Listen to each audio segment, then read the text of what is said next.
que está aí, que vocês estão vendo, João Lopes Hidalgo, que nasceu em 1888 e morreu em 1963, teria sido uma das primeiras pessoas a se dizerem reencarnação de Allan Kardec aqui no Brasil. Então, nós fomos buscar justamente num site que divulga as ideias desse João Hidalgo, tá? Então, nós não estamos aqui inventando nada, simplesmente copiamos de lá, porque existe um site que ainda divulga as ideias dele, inclusive a vida dele.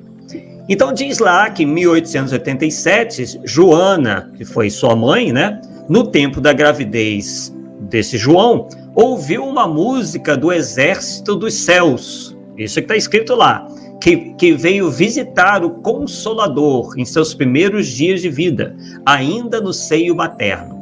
Joana foi aconselhada em sonhos pelo Senhor para lhe pôr o nome de João, que quer dizer o Verbo da vida e o Consolador do mundo.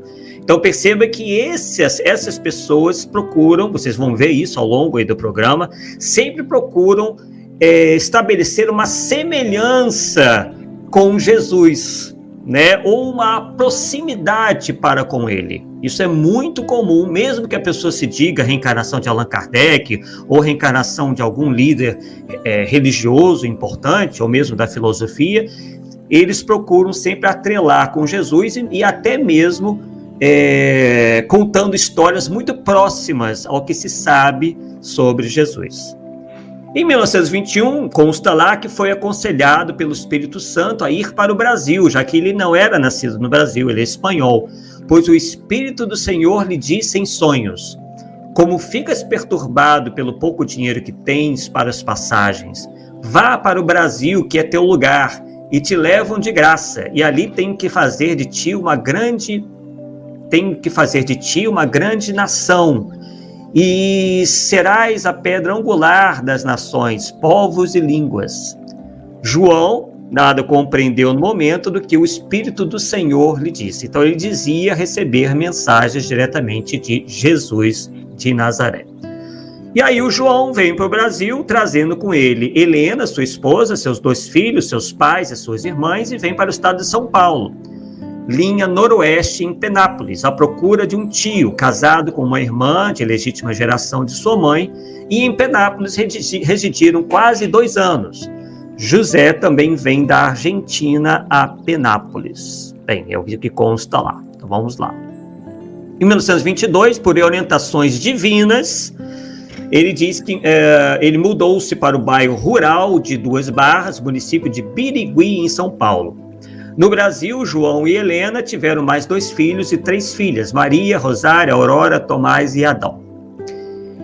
Entre os anos 22 e 23, esse João, que se dizia aí reencarnação de Allan Kardec, ou enfim, uma figura importante, porque não ficou claro, tá? Eu fui pesquisar, não ficou claro, pelo menos nessa fonte, que ele se dizia reencarnação de Allan Kardec. Mas, se não for, é de alguém aí muito elevado. Então, João já acha todas as coisas do mundo erradas, segundo o seu modo de pensar, e começa a buscar a autoridade de Deus. E disse João a Helena, sua esposa, abre aspas, no meu coração se acha um grande sentimento. Tenho uma grande pena por amor de nossos filhos que estão sendo encaminhados pela estrada de sacrifícios mortais. Pois conheço diversas opiniões na Espanha, na Argentina, no Brasil, e não acho em nenhuma delas o fundamento para um reconcilio de vida. Tanto é que se não existir um Deus e uma autoridade superior, as coisas que o mundo apresenta não está longe a destruição de nossa vida e da vida de nossos filhos, porque tudo vai degenerando e destinado por uma estrada destruidora, mortal, e sinto muito de considerar que nossos amados filhos irão sofrer cruelmente. Por que nós estamos reproduzindo isso daqui? Porque outra característica muito comum a essas pessoas que se auto-intitulam Allan Kardec é tentar prever ou dizer que estão prevendo um futuro sempre negro para o planeta, né? Um futuro difícil, um futuro de tragédias, de cataclismos, de destruição. e que eles seriam quase como que uma última oportunidade para a humanidade se salvar. Vocês verão isso não só, já viram aí com João, verão isso também em outras personalidades. Em 1923, em 2 barras, recebeu as primeiras mensagens e esclarecimentos acerca de sua missão. A voz que antes tinha ajudado nos meus ouvidos, dizendo para não desfalecer, porque mais tarde seria pior, tornou a falar-me, novamente dizendo. E esses espíritos que se comunicam com eles, sempre também têm esse discurso, né, meio que apocalíptico. Vamos ver ali. Regozijo-te a tua alma por ter vencido a morte e ter ganhado a vida eterna, pois estás em contato com um oceano de vida que permanece eternamente. Depois a gente vai falar também um pouco dessa linguagem rebuscada que tenta aparentar ser evangélica, também mais ao final. Com isso, não quero dizer que tens vencido todas as fraquezas da carne, mas sim que triunfou a vida sobre a carne. Agora trabalhe, entre em luta, em defesa de teus irmãos dominados pela morte. Oferece-lhes as grandezas infinitas e eternas deste oceano de vida.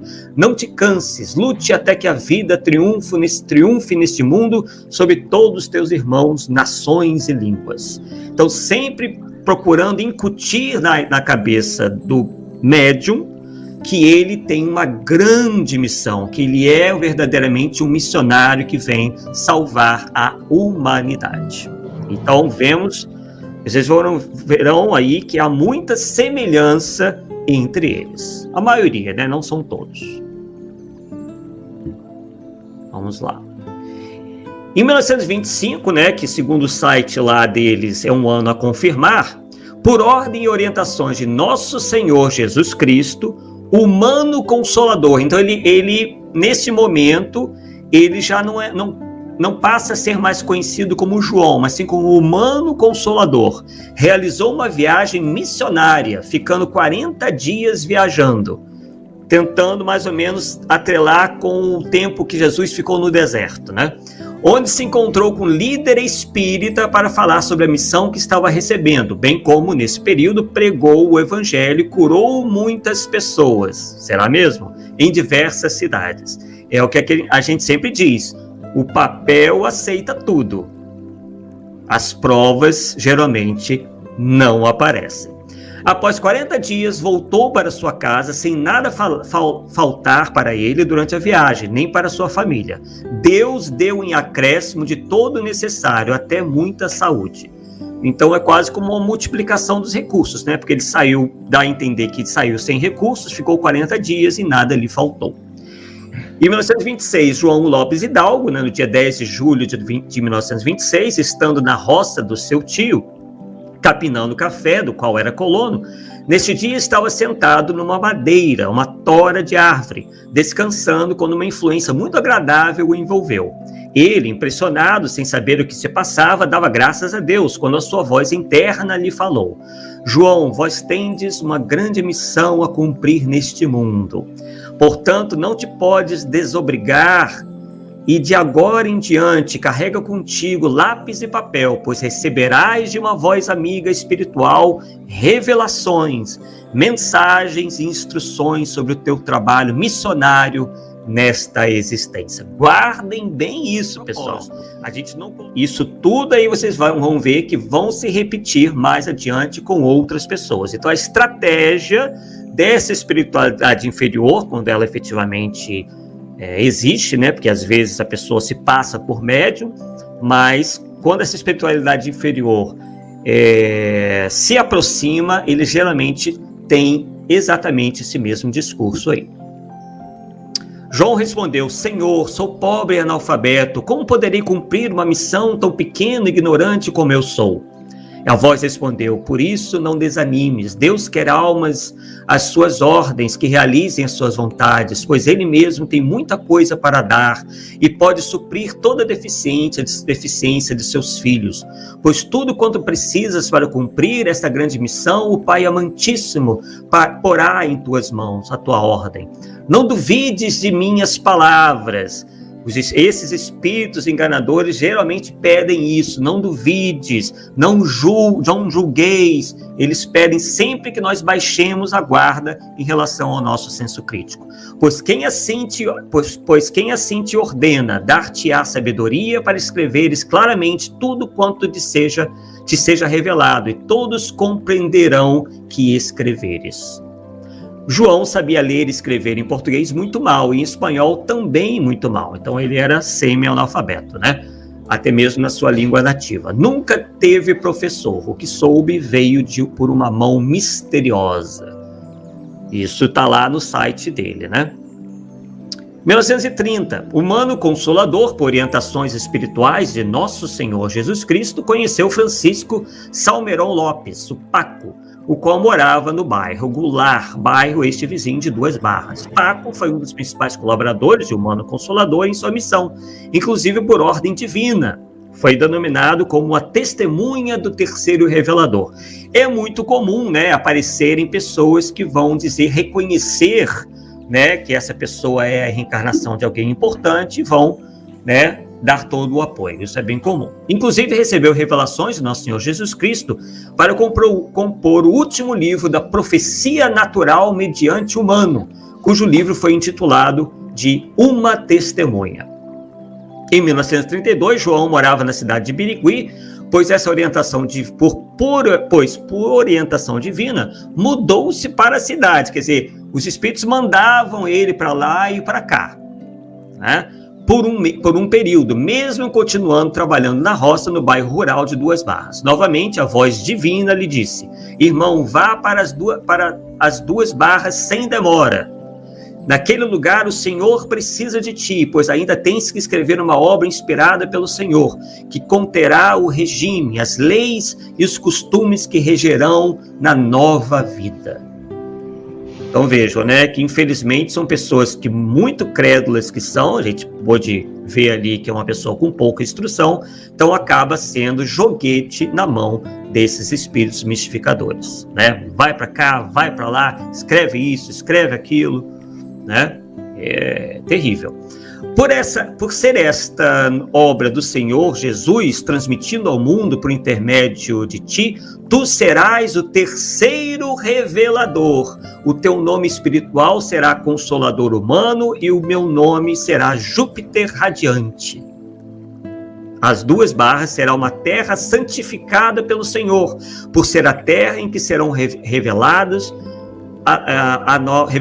as leis e condições naturalmente divinas, procedentes do reino de Deus, para reger eternamente na nova vida. Aí será edificada a Nova Jerusalém. Então, né, aí já está anunciando quase como uma terra prometida. E aí vejam o interessante: o Brasil será nos tempos futuros o coração radioso do mundo na vida espiritual, pátria central do Evangelho de Jesus Cristo, Salvador, Mestre e Redentor do mundo. E nós temos isso no nosso movimento espírita, né? Fala, Paula. Esse aí, Brasil, pátria do meu coração no Evangelho, isso veio antes, veio depois dessa que escreveram, ou estão pegando isso e julgando aí? Você não sabe? Olha, segundo a data ali, tá 1932, então sim, teria vindo antes, né? É antes, né? Do livro do Humberto de Campos. Que é de 38, não é isso? Não sei assim de cabeça. 38. Pode pesquisar aí. Você leu aí, eu fiz a ligação. É quase contigo, cara. O Telvi Costa está até comentando com os nomes, né? Consolador Humano, Júpiter Radiante. Olha os títulos. Sempre com esses nomes exóticos, na grande maioria das vezes, né? Terrível. Não muda muito, né? O padrão não muda muito. Então, vamos lá, estão quase acabando aqui com o Consolador aqui, o Humano Consolador. Foi por nosso Senhor Jesus Cristo, ao Humano Consolador, que o Brasil é a pátria-mãe e o coração do mundo. Porque o Brasil recebeu uma bênção do céu a tornar-se pela vontade da divina providência um centro de irradiações de vida, cujas irradiações transformadas em energias vivificantes se estenderão por todo o mundo, transmitindo vida até aos mais afastados confins da terra. Nele tem revelado Jesus, o Mestre, a revelação das revelações. Já vivi isso em algum lugar. Parece que o Rustem andou fazendo escola, né? Caraca. Pessoal, quando a gente alerta, né, sobre algumas coisas, o Brasil, como sendo a pátria-mãe deste mundo, nossa, mas que patriotada, né? Tem um grande papel a apresentar e uma grande responsabilidade sobre o mundo que lhe foi confiado. O Brasil é a mãe pátria, coração central do mundo, coisa repetitiva, né? Repete muitas vezes, bem na linguagem mesmo do Rustem. Que no Brasil há inteligências muito adiantadas e tem espíritos que assumem muitas responsabilidades, mas há uma maioria muito incompreensível e são confundidos, e são muitos os que ignoram ainda a alta missão dessa pátria-mãe. Que São Paulo é o principal estado dessa nação, pois representa o apóstolo Paulo. O estado de São Paulo é o coração central do Brasil, no qual se acha revelada a revelação das revelações, ou seja, mais claramente a terceira revelação, segundo a regeneração dos espíritos encarnados, sendo que em Birigui, no bairro de Duas Barras, será construída uma cidade, a Nova Jerusalém.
Cara, mas peraí.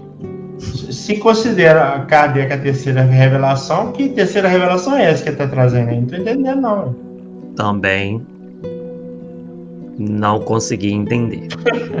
Mas que a gente vê certas semelhanças que a gente anda ouvindo por aí, né? Uhum. Sem dúvida, possui. E aí, tá aí, ó. E existe isso até hoje, claro, mas vejam aí a sede. A sede é uma casinha muito simples, né? Eu acho que eles estão esperando a Nova Jerusalém até hoje ser construída. Se chama Irmandade do Puro Cristianismo, expressão científica e filosófica da regeneração humana, segundo a mensagem da terceira revelação. Aí fica lá no bairro rural Duas Barras, Nova Jerusalém, Birigui, São Paulo, Brasil. Obviamente que...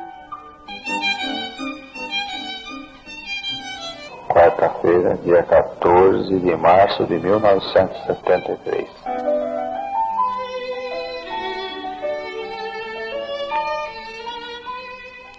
Para dar abertura aos nossos trabalhos desta noite, nós vamos convidar o nosso irmão Isidoro José de Souza, que se acha aqui presente.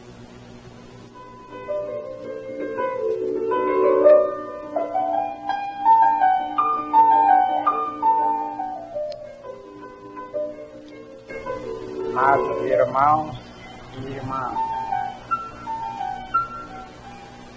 a paz, o amor, a fraternidade